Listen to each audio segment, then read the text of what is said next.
بسم اللہ الرحمن الرحیم۔ ناظرین، حضرت مریم علیہ السلام کے بغیر شوہر کے بچہ پیدا کرنے کا واقعہ کچھ یوں ہے کہ حضرت مریم علیہ السلام اپنی خالہ یا بہن کے گھر غسل حیض کرنے کے لیے گئیں۔ پھر پردہ لٹکانا چاہتی تھی کہ حضرت جبریل علیہ السلام ایک بے ریش اور خوبصورت نوجوان کی شکل میں ظاہر ہوئے۔ حضرت مریم علیہ السلام نے دیکھا کہ یہ نامحرم میری طرف متوجہ ہے اور غور سے میری طرف دیکھ رہا ہے، تو حضرت مریم علیہ السلام نے اس سے فرمایا، میں پناہ مانگتی ہوں تو اس سے ساتھ اللہ کے، اگر تو پرہیزگار ہے۔ حضرت جبرائیل علیہ السلام نے کہا، میں وہ شخص نہیں ہوں کہ جس سے تو ڈرے، میں اللہ کا فرشتہ ہوں، تجھ کو پاکیزہ لڑکا بخشنے کے لیے آیا ہوں، جس کو قرآن پاک نے کو یوں بیان فرمایا ہے، جس کا ترجمہ ہے، فرشتوں نے کہا، اے مریم، اللہ تمہیں خوشخبری دیتے ہیں اپنی طرف سے ایک کلمے کی، اس کا نام مسیح عیسیٰ بن مریم ہوگا، وہ دنیا اور آخرت میں مرتبے والا ہوگا اور اللہ کے قریبی بندوں میں سے ہوگا، لوگوں سے باتیں کرے گا جب جھولے میں ہوگا اور جب پوری عمر کا ہوگا، اور وہ نیک بندوں میں سے ہوگا۔ حضرت مریم علیہ السلام نے جواب دیا، میرا بیٹا کیسے ہوگا کہ مجھے کسی بشر نے ہاتھ تک نہیں لگایا اور میں بدکار عورت بھی نہیں ہوں۔ حضرت جبرائیل علیہ السلام نے کہا، تیرا کہنا درست ہے، لیکن تیرے اللہ نے فرمایا کہ میرے لیے بغیر باپ کے بیٹا دینا مشکل نہیں ہے، جس کو قرآن پاک نے اس طرح بیان فرمایا ہے۔ ترجمہ، مریم نے کہا، اے میرے پیارے رب، میرے ہاں لڑکا کیسے پیدا ہوگا جبکہ کسی مرد نے مجھے ہاتھ تک نہیں لگایا؟ اللہ نے فرمایا، اسی طرح اللہ پیدا کرتا ہے جو چاہتا ہے، جب وہ کسی کام کا فیصلہ کر لیتا ہے تو اس کو کہتا ہے ہو جا، پس وہ ہو جاتا ہے۔ بی بی مریم علیہ السلام کو اسی وقت اتنی بڑی بشارت دی گئی کہ وہ نبی ہوگا، بنی اسرائیل کا اور تورات و انجیل کا عالم ہوگا، اور وہ بڑے معجزوں والا ہوگا، جس کو قرآن پاک نے یوں بیان فرمایا ہے۔ ترجمہ، اور اللہ اس کو کتاب اور حکمت اور تورات اور انجیل سکھائے گا، اور وہ رسول ہوں گے بنی اسرائیل کی طرف۔ حضرت عیسیٰ علیہ السلام کی پیدائش غرض یہ کہ تمام بشارتوں کے بعد حضرت جبریل علیہ السلام نے حضرت مریم علیہ السلام کے گریبان میں روح مبارک کو پھونک دیا، جس سے فی الفور حمل ٹھہر گیا۔ حضرت مریم علیہ السلام فرمایا کرتی ہے کہ دوران حمل تنہائی میں حضرت عیسیٰ علیہ السلام مجھ سے باتیں کرتے تھے اور مجمع میں خدا کی تسبیح بیان کرتے تھے، حالانکہ آپ علیہ السلام ابھی پیٹ میں تھے۔ حضرت مریم علیہ السلام اور آپ کی خالہ صاحبہ جب آپس میں ملاقات کرتی تھیں تو ایسا معلوم ہوتا تھا کہ خالہ کے پیٹ کا بچہ یعنی حضرت یحییٰ علیہ السلام بھانجی کے بچے یعنی حضرت عیسیٰ علیہ السلام کی طرف جھکتا ہے، یعنی سلام کرتا ہے۔ یہ بات ابن کثیر میں درج ہے۔ یوسف نجار جو بی بی مریم علیہ السلام کے ماموں کا بیٹا تھا، وہ بیت المقدس میں عبادت کرتا رہتا تھا اور کبھی کبھی حضرت مریم علیہ السلام کو خالہ کے پاس پہنچاتا تھا۔ جب حمل کی حالت سے آگاہ ہوا تو اسے بھی تحقیقات کی تو حضرت مریم علیہ السلام نے تمام واقعہ بیان کر دیا۔ جب ولادت کا وقت آیا تو حضرت مریم علیہ السلام کو قدرتی ندا ہوئی کہ اس شہر سے باہر چلی جاؤ، اگر تیری قوم تجھ کو اس وضع حمل کی حالت میں دیکھے گی تو تجھ کو اور تیرے فرزند کو قتل کر ڈالے گی۔ چنانچہ حضرت مریم علیہ السلام یوسف نجار کے ساتھ بیت المقدس سے روانہ ہو گئی۔ حضرت جبرائیل علیہ السلام ان کے رہبر تھے۔ جب بیت اللہ شریف میں پہنچے تو وہاں بشدت درد سواری سے اتری اور پشت مبارک ایک خشک خرمے سے لگا بیٹھی۔ تفسیر حقانی میں ہے کہ ایک پرانا مکان تھا جس میں خشک کھجور کا ایک درخت تھا، جیسے ٹیک لگایا، پھر بغیر تکلیف کے حضرت عیسیٰ علیہ السلام پیدا ہوئے۔ اس وقت حضرت مریم علیہ السلام نے عرض کیا کہ اے کاش میں اس حال سے پہلے ہی مر جاتی اور تاسناس ہو جاتی۔ اللہ تعالیٰ نے ملائکہ کو بھیجا اور اپنے فضل و کرم سے وہی ان کے پاؤں کے نیچے سے ایک پانی کا چشمہ ظاہر کر دیا۔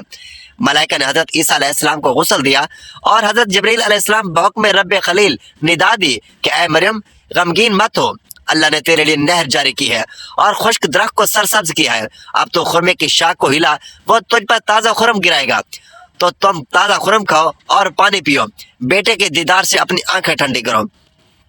حضرت مریم علیہ السلام نے کہا، اگر لوگ مجھ سے پوچھیں گے کہ یہ بچہ کہاں سے لائی ہو تو میں کیا جواب دوں گی؟ حضرت جبرائیل علیہ السلام نے کہا، اگر تو کسی کو دیکھے تو اشارے سے کہہ دینا کہ میں نے خدا کے لیے روزہ نظر کیا ہے کہ کسی بنی آدم سے بات نہ کروں گی۔ اس زمانے میں کھانے اور پینے کے علاوہ باتوں سے بھی روزہ ہوتا تھا۔ تفسیر حقانی، جس کو قرآن پاک نے یوں بیان فرمایا ہے۔ ترجمہ، بس مریم علیہ السلام نے اس کا حمل اٹھا لیا اور وہ اس کو لے کر ایک دور کی جگہ چلی گئی۔ پھر وہ درد زا اس کو کھجور کے درخت کی طرف لے گیا۔ اس نے کہا، کاش میں اس سے پہلے مر جاتی اور بھولی بصری چیز ہو جاتی ہے۔ پھر مریم علیہ السلام کو اس کے نیچے سے آواز دی کہ غمگین نہ ہو کہ آپ کے رب نے آپ کے نیچے ایک چشمہ جاری کر دیا ہے اور آپ کھجور کے تنے کو اپنی طرف ہلائیے، اس سے آپ کے اوپر پکی ہوئی کھجوریں گرے گی، بس کھاؤ اور پیو اور آنکھیں ٹھنڈی کرو۔ پھر اگر تم کوئی آدمی دیکھو تو اس سے کہہ دو کہ میں نے رحمان کا روزہ مان رکھا ہے، تو آج میں کسی انسان سے نہیں بولوں گی۔ حضرت ابن عباس رضی اللہ تعالیٰ عنہ فرماتے ہیں کہ حضرت مریم علیہ السلام فرشتے کی بشارت سے بے غم ہو گئی اور نفاس کی مدت ختم ہونے تک 40 روز وہیں رہی، پھر اپنے گھر واپس آئیں۔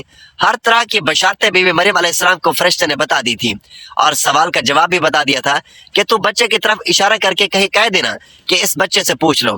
بنی اسرائیل نے یہ صورتحال دیکھ کر بڑے غصے سے کہا کہ یہ کیا برا کام تم نے کیا ہے، ہارون کی بہن یعنی تو حضرت ہارون علیہ السلام کی طرح عبادت کرتی تھی اور تیری ماں بھی بدکار نہ تھی۔ حضرت مریم علیہ السلام نے حضرت عیسیٰ علیہ السلام کی طرف اشارہ کیا کہ اس سے پوچھ لو، پھر سب غصے ہو کر بولا کہ تو ہم سے مذاق کرتی ہے کہ ہم اس چھوٹے سے بچے سے باتیں کریں۔ اتنے میں حضرت عیسیٰ علیہ السلام بول پڑے کہ میں بندہ خدا ہوں اور خدا نے مجھے کتاب دی ہے اور مجھے نبی بنایا ہے۔ جب یہود نے یہ معجزہ دیکھا تو ان کی زبان بند ہو گئی۔ چنانچہ ارشاد ہے ترجمہ، پھر اس کو گود میں لیے ہوئے اپنی قوم کے پاس آئی۔ لوگوں نے کہا اے مریم تم نے تو بڑا طوفان کر ڈالا ہے، اے ہارون کی بہن نہ تمہارا باپ کوئی برا آدمی تھا اور نہ تمہاری ماں بدکار تھی۔ پھر مریم علیہ السلام نے اس بچے کی طرف اشارہ کیا۔ لوگوں نے کہا کہ ہم اس سے کیسے باتیں کریں جو کہ گود میں بچہ ہے۔ بچہ بولا میں اللہ کا بندہ ہوں، اس نے مجھے کتاب دی اور مجھ کو نبی بنایا۔ معرف القرآن میں ہے کہ جس وقت خاندان کے لوگوں نے حضرت مریم علیہ السلام کو ملامت کرنا شروع کر دیا تو حضرت عیسیٰ علیہ السلام اس وقت دودھ پی رہے تھے۔ جب انہوں نے یہ سنا تو دودھ چھوڑ دیا اور اپنی بائیں کروٹ پر سہارا لے کر ان کی طرف متوجہ ہوئے اور انگشت شہادت سے اشارہ کرتے ہوئے کہا میں خدا کا بندہ ہوں۔ اس سے پہلے ہی لفظ میں حضرت عیسیٰ علیہ السلام نے اس غلط فہمی کو دور کر دیا کہ اگرچہ میری پیدائش ایک معجزانہ انداز سے ہوئی ہے مگر میں خدا کا بندہ ہوں تاکہ لوگ میری پرستش میں مبتلا نہ ہوں۔ ان الفاظ میں حضرت عیسیٰ علیہ السلام نے اپنی شیر خارگی کے زمانے میں اللہ کی طرف سے نبوت اور کتاب ملنے کی خبر دی۔ اس کا مفہوم یہ ہے کہ اللہ تعالیٰ نے یہ طے فرما دیا ہے کہ مجھے اپنے وقت پر نبوت و کتابت دیں گے، اور یہ بالکل ایسا ہے جیسا کہ رسول اکرم صلی اللہ علیہ وآلہ وسلم نے فرمایا کہ مجھے نبوت اس وقت عطا کر دی گئی تھی کہ جب حضرت آدم علیہ السلام بھی پیدا نہیں ہوئے تھے، ان کا خمیر تیار ہو رہا تھا۔ اس کا مطلب بھی ظاہر ہے کہ اس کے سوا نہیں کہ عطا نبوت کا وعدہ جو حضور صلی اللہ علیہ وآلہ وسلم کے لیے قطعی یقینی تھا، یہاں بھی اسی یقین کو عطا نبوت کے لفظ ماضی سے تعبیر کر دیا گیا ہے۔ عطا نبوت کا اظہار کرنے سے ان لوگوں کی بدگمانی رفع کر دی گئی کہ میری والدہ پر بدکاری کا الزام لگانا سراسر غلط ہے، کیونکہ میرا نبی ہونا اور مجھے رسالت کا ملنا اس بات کی دلیل ہے کہ میری پیدائش میں کسی گناہ کا دخل نہیں ہو سکتا۔ ناظرین یہ تھی ہماری آج کی معلوماتی ویڈیو۔ اچھی لگے تو ویڈیو کو لائک کریں، شیئر کریں، چینل کو سبسکرائب کریں اور کمنٹ باکس میں اللہ تعالیٰ کے 99 ناموں میں سے ایک نام ضرور ٹائپ کریں۔ اگلے ویڈیو تک کے لیے اجازت دیجیے، اللہ حافظ۔